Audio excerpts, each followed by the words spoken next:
Hello guys, welcome back to the channel. आज मैं आपको एक ऐसे केस के बारे में बताने वाला हूं जो सिर्फ शॉकिंग नहीं है बल्कि डरावना भी है। सोचिए, एक आदमी जो सोशल मीडिया का यूज करता है, दोस्ती करता है, ट्रस्ट बनाता है और फिर उसी ट्रस्ट को तोड़ के उसे वेपन की तरह यूज करता है। रिपोर्ट्स के अकॉर्डिंग जो मोहम्मद अयाज केस है, इसमें जो मोहम्मद अयाज जो कि कल्प्रिट है, इस केस में 180 से ज़्यादा माइनर गर्ल्स मतलब नाबालिग लड़कियाँ और 350 से ज़्यादा वीडियोज़ का एंगल, ऑब्स्सीन वीडियोज़ मतलब गंदी वीडियोज़ का एंगल सामने आया है। और सबसे शॉकिंग पार्ट ये है कि ये केस किसी कंप्लेंट से नहीं बल्कि एक इंटरनल फाइट से एक्सपोज़ हुआ है। ऐसा लगता है जैसे ये कोई एक रैकेट चला हुआ है, ठीक है? तो नमस्कार दोस्तों, मैं हूँ रोशन। हम बात करने वाले हैं रिसेंट मोहम्मद अयाज केस के बारे में। आप ये थंबनेल देख सकते हैं। ये 19 साल का जो लड़का था, ये 19 साल मोहम्मद अयाज का जो उम्र है वो 19 साल हो रहा है। तो इस 19 साल के लड़के ने जो अब इस केस के बारे में जो हम डिटेल के बारे में जब हम जानेंगे तो हम देखेंगे कि जो देखो न्यूज़ चैनल वालों ने कवर किया है। ये देखो, सबसे पहले bulldozer action on Maharashtra man accused of sexually assaulting 180 minors. Minors का मतलब होता है जो मतलब बिलो 18 होती हैं लड़कियाँ, ठीक है? तो लड़के या लड़कियाँ जो भी, सबके लिए माइनर्स ही वर्ड यूज़ होता है, ठीक है? तो 18 साल से कम उम्र के लिए जो है वो लड़कियाँ थीं, उनके उनके खिलाफ जो इसने क्या किया था, सेक्सुअल असॉल्ट उनको किया था, ठीक है? तो इसमें जो है बुलडोज़र एक्शन इसके घर के ऊपर चल रहा है, ये सब देख सकते हैं। तो 180 गर्ल्स लव ट्रैप मतलब पहले उनसे प्यार करता था। मैं आपको डिटेल में बताऊँगा बिल्कुल, इसके पूरे वीडियो में बने रहना, बिल्कुल डिटेल से बताने वाला हूँ इस सेशन को। अभी आप न्यूज़ देख लें जो न्यूज़ ने कवर किया है। So 350 plus videos Maharashtra man held for sexually exploiting minors. According to a memorandum submitted by Rajya Sabha, MP Anil bonded to Superintendent of Police Vishal Anand. The accused targeted minors in an organized manner through WhatsApp and Snapchat groups. तो आप देख सकते हैं WhatsApp and Snapchat groups या फिर Instagram इन सब का use करता था। फिर छोटे बच्चियों को मतलब जो 18 से कम है उनको फंसाता था, उनको लव ट्रैप में फंसाता था। देन उनसे देन उसके आगे की कहानी मैं आपको वीडियो में आगे बताऊँगा। पहले आप न्यूज़ और देख लो, ठीक है? तो ये वही न्यूज़ है। उसका ये देख लो, 350 गंदे वीडियो और 180 ज़िंदगियाँ। अमरावती का रहने वाला ये शख्स है। अमरावती यौन शोषण मामले में लव जिहाद, अमरावती मतलब महाराष्ट्र के अंदर ही है। लव जिहाद का शक भी है, भाजपा ने की एसआईटी जाँच की माँग। ये देखो, अमरावती में मोहम्मद अयाज नामक युवक को 180 नाबालिग लड़कियों की यौन शोषण और अश्लील वीडियो बनाने के आरोप में गिरफ्तार किया गया है। भाजपा नेताओं ने राज्य सरकार से एसआईटी जाँच की माँग की है। पुलिस आरोपी से पूछताछ कर रही है, ठीक है? अमरावती पुलिस ने मोहम्मद अयाज नामक एक युवक को गिरफ्तार किया है। अब ये क्या है पूरा मामला, ये मामला देख लो शॉर्ट में। आरोप यह है कि अयाज ने सोशल मीडिया प्लेटफ़ॉर्म्स, खासकर व्हाट्सऐप और स्नैपचैट के ज़रिए नाबालिग लड़कियों को अपने जाल में फँसाया। जाँच में पता चला है कि आरोपी ने कम से कम 180 लड़कियाँ का यौन शोषण किया और उनके 350 से ज़्यादा आपत्तिजनक वीडियो रिकॉर्ड किए। पुलिस ने आरोपी का मोबाइल जब्त कर लिया है जिसमें भारी मात्रा में आपत्तिजनक सामग्री मिली है। आरोपी फिलहाल 7 दिनों की पुलिस हिरासत में है। ठीक है? तो आप ये देख लिए। अब आप देखो, भाजपा नेता किरीट सोमैया ने कहा है कि कट्टरपंथ और संगठित अपराध का मिला-जुला रूप है। सोमैया के अनुसार अमरावती के अलावा नागपुर और परतवाड़ा जैसी जगहों की लड़कियों को भी निशाना बनाया गया है, ठीक है? तो ये और भी जगह की लड़कियों को भी निशाना बनाया गया, आप देख लो, ये इम्पोर्टेंट है, ठीक है? ये तो अमरावती के अलावा भी, ये देखो नागपुर में भी अलावा नागपुर और परतवाड़ा में भी लड़कियों को ऐसे निशाना बनाया जा रहा है। उन्होंने मुख्यमंत्री देवेंद्र फडणवीस से इस पूरे मामले की गहराई से जाँच के लिए विशेष जाँच दल यानी एसआईटी बनाने की अपील की है। वहीं भाजपा विधायक देवयानी फरांदे ने कहा है कि आईटी कंपनियों में महिलाओं के साथ अत्याचार और उन पर धर्म परिवर्तन का दबाव बनाने की खबरें आ रही हैं, जो कि चिंताजनक है। ठीक है? तो पुलिस ने क्या कार्रवाई की? तो महाराष्ट्र अल्पसंख्यक आयोग के अध्यक्ष प्यारे खान ने बताया कि उन्हें अचलपुर से इस संबंध में गोपनीय शिकायतें मिली थी। पुलिस जाँच में अब तक 8 मुस्लिम महिलाओं से जुड़े मामले भी सामने आए हैं, जिनमें से कुछ के वीडियो और फ़ोटो बरामद किए गए हैं। प्रशासन ने साफ कहा है कि यह एक बेहद संवेदनशील इलाका है, इसलिए अफ़वाहों पर ध्यान ना दिया जाए। पुलिस और आयोग ने आश्वासन दिया है कि दोषियों के खिलाफ सख्त से सख्त कार्रवाई की जाएगी। फिलहाल पुलिस आरोपी के मोबाइल डेटा और उसके संपर्कों को खंगाल रही है। तो ये तो हो गया आपका न्यूज़। तो अब देखते हैं, हाँ, तो मैं अब आपको इस वीडियो में स्टेप बाय स्टेप समझाने वाला हूँ कि क्या था पूरा मामला और कैसे-कैसे जो चाहिए ये कैसे ऑपरेट होता है, मोडुस ऑपरेंडी क्या है, पूरा केस समझेंगे, कैसे एक्सपोज़ हुआ, कौन-सा न्यूज़ लगता है, सॉरी लॉज़ लगता है और सबसे इम्पोर्टेंट क्या सीख मिलती है हमें। तो सब कुछ शुरू होता है सोशल मीडिया से, एक नॉर्मल मैसेज हाय, हेलो, कैसे हो?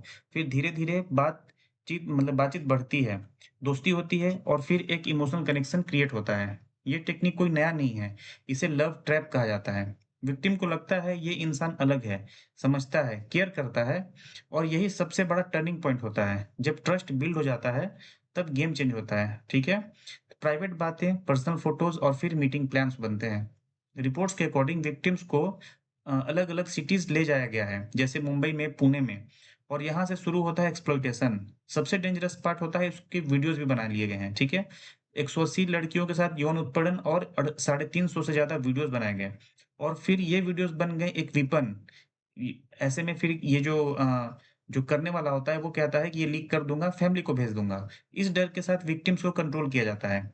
ये एक नॉर्मल केस नहीं है। रिपोर्ट्स के अकॉर्डिंग मतलब जो जैसा मैंने बताया कि 180 के आस-पास विक्टिम्स हैं जिसमें 350 प्लस वीडियोज़ मिले हैं। मतलब ये एक इंडिविजुअल क्राइम से ज़्यादा एक पैटर्न भी लगता है और इसी वजह से पुलिस ये भी इन्वेस्टिगेट कर रही है कि क्या इसके पीछे कोई नेटवर्क या रैकेट था? अब सबसे इम्पोर्टेंट सवाल है कि ये केस सामने आया कैसे? ये तो हो गया पूरा न्यूज़, ठीक है? मैंने न्यूज़ आपको पूरा अच्छे से बता दिया है।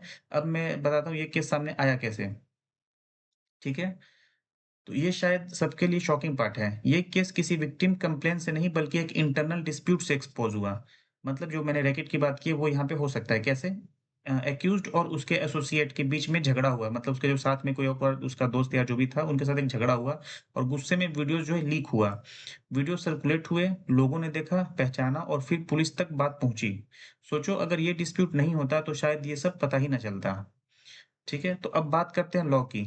इस टाइप के केसेस डायरेक्टली आते हैं अंडर पॉक्सो एक्ट क्योंकि ये नाबालिग लड़कियों के साथ किया गया गुनाह है। नाबालिग लड़कियाँ मतलब माइनर मतलब 18 बिलो 18 ठीक है? तो माइनर के साथ सेक्सुअल क्राइम करने पे स्ट्रिक्ट पनिशमेंट होता है। फिर एग्रावेट केस में मतलब जब केस एग्रावेटेड हो जाता है मतलब वर्स हो जाता है तो उसके में लाइफ लाइफ इम्प्रिजनमेंट तक भी होती है पॉक्सो एक्ट के अंदर। ठीक है? साथ ही इंडियन पेनल कोड के इसमें भी रेप, थ्रेट, ट्रैफिकिंग के मामले हैं, तो इसलिए इन्फॉर्मेशन टेक्नोलॉजी एक्ट 2000 में भी इसको जो है इस केस को लाया जाएगा, ठीक है? तो अगर किसी को पता है अगर हाँ, अगर एक और इम्पोर्टेंट बात है कि पॉक्सो के एक्ट के अंदर जो मैं आपको बहुत डिटेल से बताने वाला हूँ अभी, उसके अंदर जो है ये चीज़ एक मैंडेटरी रिपोर्टिंग वाला जो है उसके अंदर एक कानून आता है। उसके अंदर ये है कि अगर किसी को पता है कि ऐसा क्राइम हो रहा है, तो उसे रिपोर्ट करना ज़रूरी है, नहीं तो 6 मंथ्स की सज़ा हो जाती है, जो रिपोर्ट नहीं करता है। मान लीजिए कि किसी भी यानी टीचर्स को पेरेंट्स पेरेंट्स को, टीचर्स को, नेबर्स को इवन कि अगर पता है कि 18 साल से 18 बिलो 18 की लड़कियों के साथ किसी के साथ कोई ऐसा घटना हो रहा है, जो कि एक क्राइम है, तो उसको आपको रिपोर्ट कराना ही कराना है। अगर बाद में ये पता चलता है कि आपको पता था, फिर भी आपने रिपोर्ट नहीं कराया, तो आपको 6 महीने का जेल हो सकता है। इस पॉक्सो एक्ट के अंदर एक ये प्रावधान है, ठीक है? अब हम देखते हैं पॉक्सो एक्ट को बिल्कुल डिटेल से हम समझेंगे। अब ये देखो, लर्न पॉक्सो एक्ट इस डिटेल में इस सेशन में मैं आपको पॉक्सो एक्ट के बारे में बताने वाला हूँ, ठीक है? तो ये देखो। देखो पॉक्सो एक्ट 2012 जो कि 2012 में आया था, ठीक है? 2012 से पहले जो है ना वो कंप्लीट मतलब अच्छे तरीके से जो डिटेलिंग थी कि मतलब कैसे-कैसे क्राइम को किसके अंडर रखा जाएगा वो सब नहीं था, तो ये पॉक्सो एक्ट 2012 को लाया गया था। अब देखते हैं ये देखो पॉक्सो एक्ट के तहत क्या है, पॉक्सो का फुल फॉर्म क्या है? Protection of children from sexual offences ये इसका फुल फॉर्म है। क्या है? Protection of children from sexual offences ठीक है? 2012 में लाया गया था। अब इसमें क्या है कि पेनिट्रेटिव सेक्सुअल असॉल्ट के केस में जो कि सेक्शन 3 कहता है कि अगर पेनिट्रेटिव सेक्सुअल असॉल्ट हुआ है, तो उस केस में मिनिमम 10 साल का सज़ा होगा, ठीक है? 10 साल सज़ा तो लाइफ इम्प्रिजनमेंट तक भी हो सकता है, मतलब मिनिमम 10 साल है, मैक्सिमम लाइफ इम्प्रिजनमेंट भी हो सकता है। फिर सेक्सुअल असॉल्ट अगर होता है ये देखो फिर ये तो है पेनिट्रेटिव सेक्सुअल असॉल्ट के केस में। अगर सेक्सुअल असॉल्ट सिर्फ होता है मतलब पेनिट्रेशन ना हुआ हो, उस केस में मिनिमम 3 साल का सज़ा होता है, 3 से लेके 5 साल तक का इम्प्रिजनमेंट हो सकता है आपको। ठीक है? उसके बाद अगर सेक्सुअल हरासमेंट अगर सिर्फ़ होता है, वो अप टू 3 इयर्स इम्प्रिज़नमेंट होता है, उस केस में, ठीक है? मैंडेटरी रिपोर्टिंग मैंने बता दिया, अगर मैंडेटरी रिपोर्टिंग अगर नहीं करते हैं, तो 6 महीने तक का इसमें जेल हो जाता है। मैंडेटरी रिपोर्टिंग मैंने बता दिया, ठीक है? जिस किसी को पता है कि ऐसा अगर हो रहा है, और अगर रिपोर्ट नहीं करते हैं, बाद में पकड़े जाते हैं, तो फिर आपको 6 महीने का जेल हो जाएगा, ठीक है? उसके बाद इसमें स्पीडी ट्रायल्स होता है, 1 साल के अंदर इसको ट्रायल को कंप्लीट करना होता है, ठीक है? तो एग्ग्रेवेटेड पेनिट्रेटिव सेक्सुअल असॉल्ट में मतलब एग्ग्रेवेटेड पेनिट्रेटिव सेक्सुअल असॉल्ट का मतलब ये है एक तो है पेनिट्रेटिव सेक्सुअल जो कॉमन लोग जो कर रहे हैं वो, मतलब कॉमन लोग जो कोई माइनर के साथ करते हैं वो। और कॉमन लोग कहने का मतलब वो है जो कि एग्ग्रेवेटेड पेनिट्रेटिव सेक्सुअल असॉल्ट का मतलब वो है कि ये पुलिस हो या फिर फैमिली रिलेशन रिलेटिव हो, ठीक है? या फिर टीचर हो या फिर कोई गवर्नमेंट सर्वेंट हो, तो उन सबको लाया गया है एग्ग्रेवेटेड पेनिट्रेटिव सेक्सुअल असॉल्ट में। ठीक है? मतलब उनको और वर्स एग्रावेट का मतलब क्या होता है किसी चीज़ को और मतलब और बढ़ा देना मतलब उसको वर्स कर देना, ठीक है? तो वो और वर्स कंडीशन उसको रखा गया है, तो उस केस में और ज़्यादा सज़ा होता है, 20 ईयर्स टू लाइफ इम्प्रिजनमेंट या डेथ पेनल्टी तक होता है, ठीक है? फिर एग्ग्रेवेटेड, अगर इस तरह से ये सेक्सुअल असॉल्ट कॉमन लॉ और ये जो था ये अगर एग्ग्रेवेटेड सेक्सुअल असॉल्ट होता है, उस केस में 5 से 7 साल तक का सज़ा होता है, ठीक है? यूज़ ऑफ चाइल्ड को अगर पोर्नोग्राफी के लिए यूज़ करते हैं, चाइल्ड पोर्नोग्राफी जिसको जो कि है, उस केस में अगर पकड़े जाने पे 5 से 7 साल का सज़ा उसमें भी है। ठीक है? फिर confidentiality and identity of child जो है इस मतलब इस पूरे केस के दौरान जो चाइल्ड का आइडेंटिटी है, उसको सीक्रेट रखा जाता है। ठीक है? तो ये सब चीज़ें मैंने बता दिया। अगर आपको इसके बारे में डिटेल सर ये तो बता दो कि पेनिट्रेटिव सेक्सुअल असॉल्ट क्या होता है? सेक्सुअल असॉल्ट क्या होता है? सेक्सुअल हरासमेंट सर बहुत कन्फ्यूज़न हो जाता है कई बार कि सेक्सुअल असॉल्ट क्या होता है? सेक्सुअल हरासमेंट क्या होता है? तो मैं इसके बारे में आपको डिटेल से बता रहा हूँ, अब ध्यान से देखना, ठीक है? तो मैं जो पॉक्सो का जो ऑफ़िशियल ये है, मैं आपको वहीं ले चलता हूँ, ठीक है? ये देखो, यहाँ जाओ। ये देखो, ये पॉक्सो का ऑफ़िशियल आपका अ, डॉक्यूमेंट है। देखो, इसमें चैप्टर 1 कहता है कि कैसे-कैसे देखो क्या डेफ़िनिशन क्या है? ये देखो डेफ़िनिशन इसमें क्या कहता है कि child means any person below the age of 18 years. एक तो ये आप ध्यान रखना कि जो 18 साल से कम उसको चाइल्ड यहाँ डिफाइन किया गया है। Aggravated penetrative sexual assault has the same meaning. अब ये मैं बताता हूँ देखो, ये देखो सबसे पहले आप यहाँ से यहाँ मेन चीज़ें बता देता हूँ। पेनिट्रेटिव सेक्सुअल असॉल्ट देखो, a person is said to commit penetrative sexual assault if he penetrates his penis to any extent into the vagina, mouth, urethra और anus of a child or makes the child to do so with him or any other person, or he inserts to any extent any object or a part of the body not being the penis into the vagina, the urethra or anus of the child, or makes the child to do so with him or any person, or he manipulates any part of the body of the child so as to cause penetration into the vagina, urethra, anus or any part of the body of the object, और makes the child to do so with him, और ये देखो मतलब किसी भी तरह का insertion किया जाता है, ठीक है? किसी भी ऑब्जेक्ट, एनी ऑब्जेक्ट और a part of the body, मतलब ऑब्जेक्ट के तहत या किसी भी तरह से आप अगर पेनिट्रेट मतलब किसी भी तरह से कोई पेनिट्रेट करता है, तो उस कंडीशन में पेनिट्रेटिव सेक्सुअल असॉल्ट माना जाएगा। उस केस में पनिशमेंट जो लिखा गया है, whoever commits penetrative sexual assault shall be punished with imprisonment of either description for a term which shell not be less then, मतलब 10 साल से नीचे का सजा नहीं होगा, 10 साल या उससे ज़्यादा है, लाइफ इम्प्रिजनमेंट तक भी हो सकता है, ठीक है? और उसके बाद फाइन भी लग सकता है। उसके बाद बोला गया ठीक है, अब एग्ग्रावेटेड पेनिट्रेटिव सेक्सुअल असॉल्ट क्या है? अब एग्ग्रावेटेड पेनिट्रेटिव सेक्सुअल असॉल्ट वो है कि हूएवर बीइंग जो पुलिस ऑफिसर, अगर कोई ऐसा मतलब क्राइम करता है, पुलिस ऑफिसर अगर पेनिट्रेटिव सेक्सुअल असॉल्ट कर दिया चाइल्ड पे, ठीक है? तो या फिर ये देखो member of the armed forces में भी आर्म्ड फोर्सेस को भी एग्ग्रावेटेड पेनिट्रेटिव सेक्सुअल असॉल्ट में रखा गया है, ठीक है? पब्लिक सर्वेंट को रखा गया है, ठीक है? तो ये सब मैनेजमेंट को रखा गया है, हॉस्पिटल स्टाफ को रखा गया है। तो ये सब अगर कोई भी अगर ऐसे करते हैं, whoever commits gang penetrative sexual assault, तो इन सब के लिए जो अ, सज़ा है, एग्ग्रेवेटेड वाले केस में जो सज़ा है, वो है आपका ये देखो punishment for aggravated penetrative sexual assault, उसके केस में जो सज़ा है वो मिनिमम यहाँ पे देखो we shall mean imprisonment for the remainder of for term we shall not be less than 20 years. यहाँ पे देखो ये 20 मतलब 20 साल से नीचे का सज़ा उसमें नहीं होगा। तो ये चीज़ आप ध्यान रखना। फिर अगला आता है अब सेक्सुअल असॉल्ट क्या होता है? ये सर ये बता दो सर सेक्सुअल असॉल्ट क्या होता है? ये तो पेनिट्रेटिव देख लिया हमने। अब सेक्सुअल असॉल्ट क्या होता है? पेनिट्रेटिव सेक्सुअल असॉल्ट तो ये पेनिट्रेशन से रिलेटेड था। अब सेक्सुअल असॉल्ट क्या होता है? तो whoever with sexual intent touches the vagina, penis, anus और breast of the child or makes the child touch the vagina, penis, anus or breast of such person or any other person, or does any other act with sexual intent which involves physical contact without penetration is said to commit sexual assault। मतलब ऐसा जिसमें penetration ना हुआ हो, उसके अलावा जो आप कर रहे हैं वो सब आएगा सेक्सुअल असॉल्ट के अंदर। अच्छा, इस केस में पनिशमेंट क्या दिया गया है? इस केस में मिनिमम 3 साल का सज़ा का प्रावधान है, ठीक है? फिर एग्ग्रेवेटेड सेक्सुअल असॉल्ट क्या होता है? अगर वही जो पुलिस ऑफिसर कोई कर दे, फैमिली रिलेटिव कर दे, हॉस्पिटल स्टाफ कर दे, कोई गवर्नमेंट सर्वेंट कर दे, तो उस केस में आपका आएगा वो एग्ग्रेवेटेड सेक्सुअल असॉल्ट के अंदर। अच्छा, उसमें सज़ा क्या है? एग्ग्रेवेटेड सेक्सुअल असॉल्ट में के केस में सज़ा क्या है? उसमें तो था मतलब नॉर्मल पीपल के लिए तो था 3 साल, इसमें है uh we shall not be less than 5 साल, मतलब 5 साल, इसमें कम से कम मिनिमम 5 साल सज़ा होगा। फिर आता है सेक्सुअल हैरेसमेंट। अब इसमें इस केस में क्या होता है? सेक्सुअल हैरेसमेंट का मतलब क्या होता है? A person is said to commit sexual harassment upon a child when such person with sexual intent utter any word और मेक्स एनी साउंड और मेक्स एनी जेस्चर, मतलब कोई भी ऐसा साउंड निकलता है, कोई ऐसा चीज़ बोल देता है या कोई ऐसा जेस्चर दिखाता है, कोई मतलब ऐसा मूवमेंट दिखाता है बॉडी पार्ट का, या any object or part of a body with the intention with that such word or sound shall be heard or such gesture or object or part of the body shall be seen by the child। हाँ, ठीक है? मतलब जो बच्चा है वो उस part को बॉडी पार्ट को देखता है आपके, आपको आप ऐसा बॉडी पार्ट दिखा रहे हैं जिससे कि बच्चा को जो है अच्छा फ़ील नहीं हो रहा है, वो सब सेक्सुअल हरासमेंट में आएगा, ठीक है? तो shows any object to a child in any form और media for pornographic purpose, pornography वगैरह सब इसी में आता है, ठीक है? तो उसमें पनिशमेंट इसके लिए क्या है, सेक्सुअल हरासमेंट के लिए मतलब सेक्सुअली अगर हरास कर रहे हैं, ठीक है?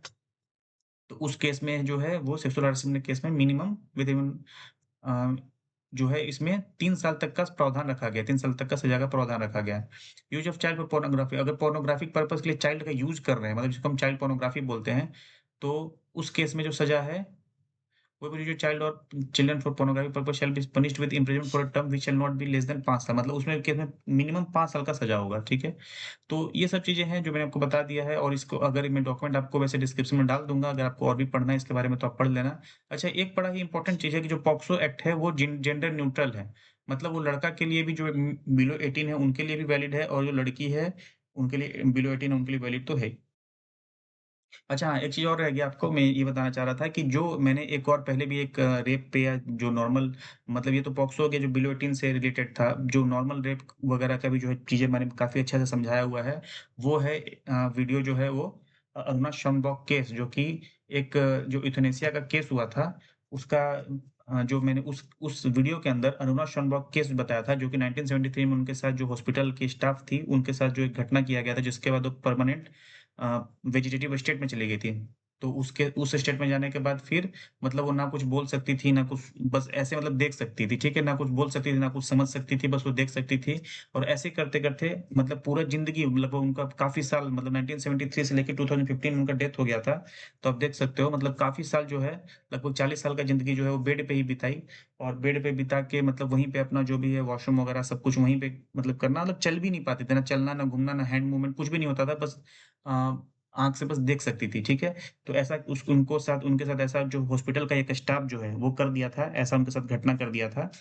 उस घटना के बाद जो हॉस्पिटल का जो स्टाफ था, जिन्होंने ये घटना किया था, उसको कोई भी अ, मतलब उसपे कोई भी चार्ज नहीं लग पाया। मतलब ज़्यादा ये रेप का चार्ज नहीं लग पाया, जबकि उसमें रेप अभी के हिसाब से मतलब अभी जो डेफिनिशन है रेप का, उस टाइम पे डेफिनिशन रेप रेप का डेफिनिशन अलग था। उसने सोडोमाइज़ किया था, ठीक है? सोडोमाइज़ का आप अर्थ देख लेना, इंग्लिश मीनिंग क्या होता है। तो उसने वो करने के कारण वो उस टाइम बच गया था क्योंकि उस टाइम पे सिर्फ़ वजाइनल इंटरकोर्स ही रेप माना जाता था, ठीक है? तो वो मैंने बहुत अच्छे से समझाया हुआ है, तो आप जाके अरुणा शनबॉग केस ज़रूर उसमें जाके पढ़ना, मैं आपको वीडियो जो है पिन कर दूँगा वीडियो के लास्ट में। मैं अंत में यही कहना चाहता हूँ कि ये सिर्फ़ एक केस नहीं है, ये एक पैटर्न है। आज के टाइम में fake relationships, online trust, private content misuse ये सब बहुत जब मतलब बहुत ज़्यादा डेंजरस हो गया है। जो भी लड़कियाँ ये हमारे मेरे इस चैनल को देख रही हैं, उनसे मैं ये आग्रह करना चाहूँगा या फिर जो भी मतलब जो भी लोग इस वीडियो को देख रहे हैं, वो अवेयरनेस ज़रूर जाके फैलाएँ कि किसी भी तरह से आप कितना भी विश्वसनीय क्यों ना हो जाए, अपने कभी भी प्राइवेट वीडियोज़ किसी भी हालत में किसी को शेयर नहीं करना चाहिए। ठीक है? तो ये सब चीज़ें बहुत डेंजरस होती हैं और कब कौन कैसा रिएक्ट करेगा किसी को भी नहीं पता। तो सबसे इम्पोर्टेंट बात है कि ट्रस्ट बिल्ड करना ईज़ी है लेकिन मिसयूज़ भी उतना ही ईज़ी हो गया है आजकल, ठीक है? तो आपको बहुत ही मतलब ध्यान रखना है अभी के ज़माना जैसे बोलते हैं technology is double edge sword मतलब एक तरफ से टेक्नोलॉजी इतना ऊपर जा रहा है, दूसरे एंड से वो उतना ही डेंजरस भी है। तो इस वीडियो का पर्पज़ सिर्फ़ इन्फॉर्मेशन देना नहीं है, बल्कि अवेयरनेस क्रिएट करना है। अगर आप स्टूडेंट हो या किसी को गाइड करते हो ये बात ज़रूर शेयर करो और ये वीडियो ज़रूर उनके साथ शेयर करना। अगर वीडियो यूज़फुल लगे तो लाइक करो, शेयर करो और चैनल को सब्सक्राइब करो। मैं ऐसे ही इम्पोर्टेंट टॉपिक सिंपल लैंग्वेज में लाता रहूँगा। तो तब तक के लिए मिलते हैं नेक्स्ट वीडियो में और सबसे इम्पोर्टेंट बात ये है कि अगर आपकी बहन है, दोस्त है, कोई भी है तो उनको जाके मतलब ये अवेयरनेस ज़रूर फैलाना है कि चाहे कितना भी कोई आपका सगा क्यों ना हो, चाहे वो कितना भी मतलब ट्रस्टफुल बन गया हो, मतलब आजकल होता है ना लोग ट्रस्ट जीत लेते हैं। फिर भी आपको अपना प्राइवेट वीडियोज़ किसी भी हालत में, कभी भी, किसी भी पॉइंट ऑफ टाइम पे नहीं देना है, ठीक है?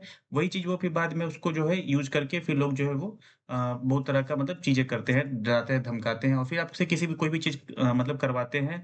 कई मतलब सुसाइडल केस भी आजकल इस चीज़ों में हो चुके हैं, ठीक है? तो मिलते हैं नेक्स्ट वीडियो में, तब तक के लिए थैंक यू एंड टाटा।